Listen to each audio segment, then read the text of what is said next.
Ave Maria, cheia de graça, o Senhor é convosco. Bendita sois vós entre as mulheres e bendito é o fruto do vosso ventre, Jesus. Santa Maria, Mãe de Deus, rogai por nós, pecadores, agora e na hora de nossa morte. Amém. Nesta solenidade de São Pedro e São Paulo, que a Santa Igreja nos convida a celebrar neste dia, aqui no Brasil no domingo, será celebrada na maior parte do mundo no dia de amanhã, dia 29, nós podemos contemplar inúmeras realidades, inúmeros aspectos que fariam as nossas delícias de católicos ao longo de horas. Mas temos que escolher um aspecto e vamos deitar nossa atenção num aspecto que seja apropriado para os nossos dias, apropriado para os nossos tempos e que também tenha relação com a consagração a Nossa Senhora, que muitos dos nossos assistentes, agora neste momento, através da TV Arautos, vão fazer. Faremos todos em conjunto, depois de cantarmos o credo, renovarmos a nossa fé católica, faremos essa consagração a Nossa Senhora. Fé católica.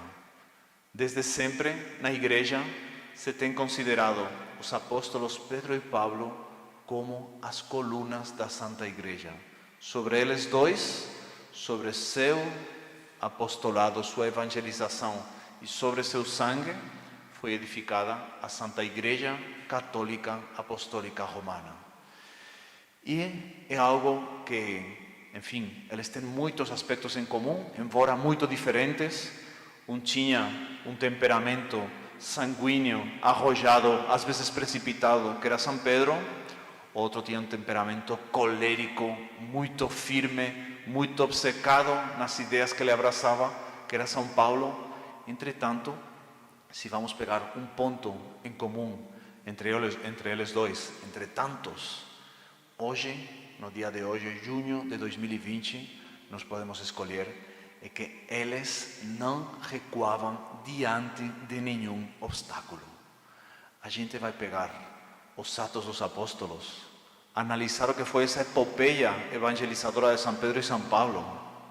É uma perseguição atrás da outra. Caluniados, perseguidos, presos, açoitados, náufragos, apedrejados várias vezes. São Paulo uma vez foi apedrejado e ele teve que se fazer de morto. Quando acharam que ele estava morto, deixaram ele aí jogado e depois ele fugiu à noite. Enfim, é apaixonante a história dos Atos dos Apóstolos, que até nós podemos acompanhar, os que assistem à missa diariamente, durante o tempo da Páscoa, na primeira leitura da missa, acompanhar toda essa epopeia dos dois. Entretanto, era uma tal fé, era uma tal força, era um tal desejo de proclamar o nome de nosso Senhor Jesus Cristo, era uma tal assunção do Espírito Santo neles, eles estavam tomados, assumidos pelo Espírito Santo, que nada os fazia recuar. Seus inimigos, os inimigos da fé, os inimigos da Igreja, fizeram o possível e o impossível para calar as suas bocas. Eles, entretanto, quando eram perseguidos, sentiam-se ainda mais ufanos de serem os arautos de nosso Senhor Jesus Cristo e proclamavam com mais força ainda. E a sua mensagem tinha mais sucesso, chegava mais longe. Por quê? Porque todos viam que esse era um testemunho verdadeiro, porque estava selado, estava carimbado pelo testemunho do sangue.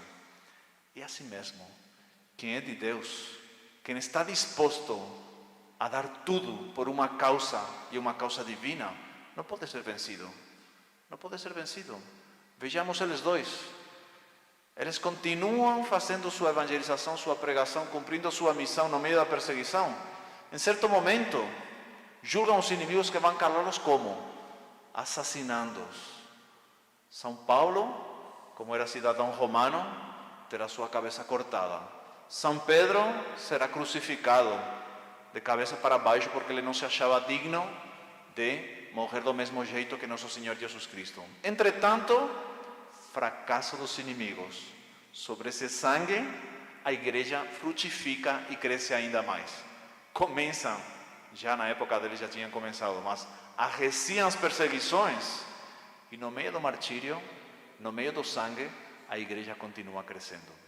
Vai chegar um momento em que dentro do próprio Império Romano os imperadores dão-se conta: eu persigo esta igreja e eu tenho tudo cheio de cristãos no meu palácio, dentro do Senado, dentro da magistratura, dentro do exército, no povinho, nas profissões liberais, tudo cheio de cristão que no meio da perseguição é ufano, é feliz, sente-se bem-aventurado por ser cristão e mesmo por ser perseguido.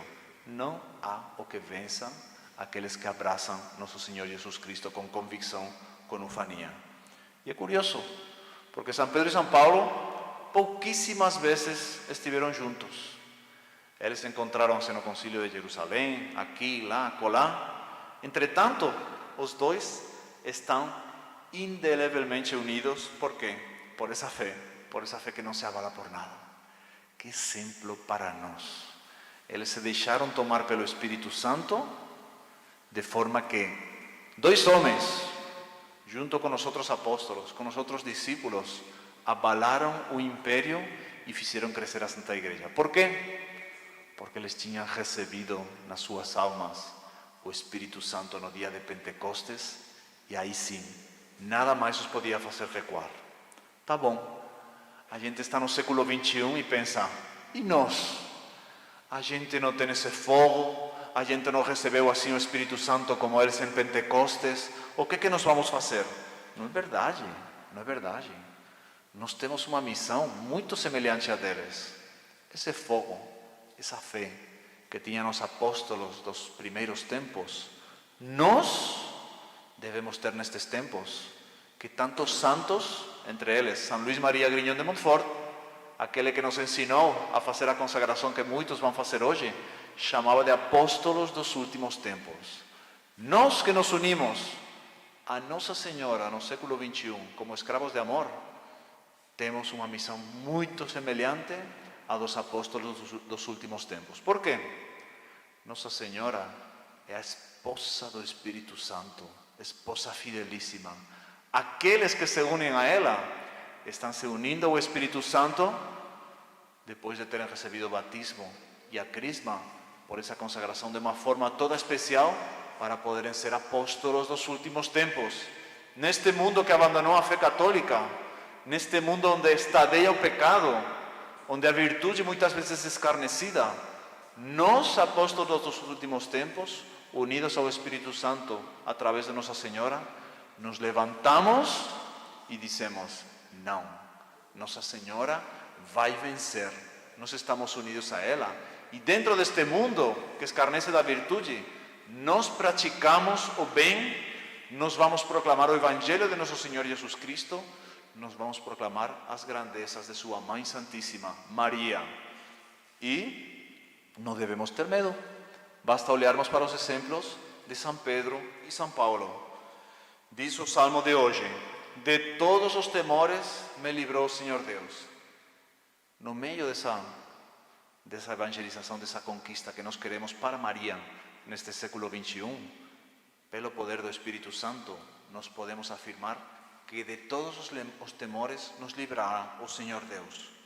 É um combate, é uma luta que somos chamados a fazer. Mas é essa luta que São Paulo na segunda leitura nos fala. Ele já estava no fim da sua caminhada, já sabia que se aproximava seu martírio. Entretanto, tinha algo que este mundo pecador, este mundo do século XXI não tem: alegria do dever cumprido, alegria da consciência limpa. Ele diz: combati o bom combate, completei a corrida, guardei a fé. Ele, portanto, tinha certeza de que estava reservada para ele a coroa da glória. Por quê?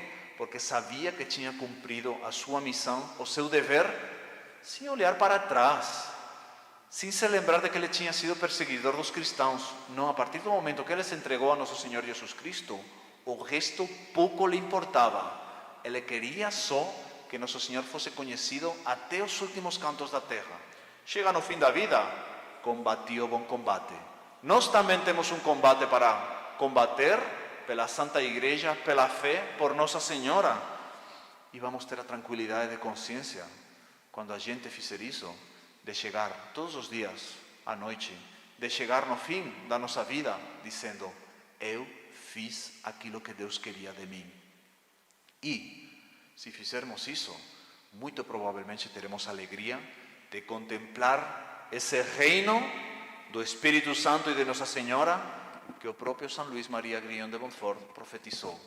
Por quê? Porque houve quem se decidisse a combater o bom combate da fé neste século XXI. E esses somos nós. E como fazer no meio de tantas dificuldades? É só olhar para a primeira leitura. Deus, se for preciso, manda anjos para nos auxiliar, ainda que acabemos na prisão, ainda que sejamos perseguidos, aí estará o auxílio divino. Na primeira leitura, São Pedro é tirado pelos anjos da prisão. Quantos milagres nós poderíamos relatar a respeito daqueles que abraçam nosso Senhor Jesus Cristo neste século XXI? Às vezes não serão milagres assim estrondosos contra a ordem da natureza, mas verdadeiros milagres da graça no interior dos corações. Nós devemos ter essa confiança. E essa confiança, sobretudo, é alicerçada no quê? Na promessa de nosso Senhor Jesus Cristo. Ele diz para São Pedro, no Evangelho, São Pedro, depois de ter feito, inspirado pelo Espírito Santo, não pela sua própria carne, não por seus critérios, mas pelo Espírito Santo, que nosso Senhor Jesus Cristo era o Messias, o Filho de Deus vivo, nosso Senhor Jesus Cristo vai sublinhar essa afirmação dizendo que sobre ele, sobre a fé de Pedro, portanto, sobre aquele magistério indelével da Santa Igreja, seria edificada a Santa Igreja e as portas do inferno não a destruiriam. Não haveria jeito de acabar com essa igreja fundada sobre nosso Senhor Jesus Cristo, sobre o sangue e construída na rocha que é Pedro. Essa igreja é imortal. Então, se nós queremos participar dessa imortalidade, o que devemos fazer é nos unirmos de verdade a essa igreja. A gente, os que vamos fazer hoje a consagração a Nossa Senhora, não podemos ser católicos da boca para fora. Ah, não, eu sou católico, de vez em quando vou em missa. Ai, eu amo muito a Deus e a Nossa Senhora, mas na hora da verdade levo uma vida incoerente com essa fé. Não, se a gente quer participar dessa imortalidade e ter a segurança de que vamos vencer no bom combate da fé, temos que ser católicos na força do termo. Católicos que praticam os 10 mandamentos da igreja, os 10 mandamentos da lei de Deus e os 5 mandamentos da igreja, e não apenas uma parte deles. Nós devemos ser esses católicos. Aí sim, as portas do inferno não prevalecerão contra a igreja, e nós, como membros de verdade dessa igreja, jamais poderemos ser vencidos. Somos chamados a essa missão neste século XXI. Eu convido a todos os que vão fazer a consagração a Nossa Senhora agora, a todos os que nos seguem assistindo esta missa pela TV Arautos e que ainda não fizeram, ou já fizeram em outros tempos, a consagração, sejamos apóstolos do século XXI, apóstolos dos últimos tempos, unidos à esposa fidelíssima do Espírito Santo, que é Nossa Senhora. Vamos pedir graças para isso, e então agora, no credo, que vai ser cantado, os que saibam cantar em casa, cantem junto, ou recem em português. Vamos renovar essa nossa fé católica que foi construída sobre essas colunas que foram Pedro e Paulo. Vamos renovar essa fé com força e depois de renovada a fé, vamos a ligar com uma corrente essa fé a Maria Santíssima, a Nossa Senhora. Pense numa coisa, depois que feita esta consagração, Nossa Senhora assume mesmo. Às vezes a gente até pode ter a loucura de abandoná-la. Nossa Senhora não rompe. Se a gente volta para ela, ela está sempre nos esperando. Quantos fatos poderíamos contar a esse respeito? Nem nos dá tempo, que não podemos estender muito esta cerimônia, mas a seriedade com que Nossa Senhora assume esta consagração é enorme. Então é o que diz São Luís, nós estamos entregando a ela o quê? O nosso nada.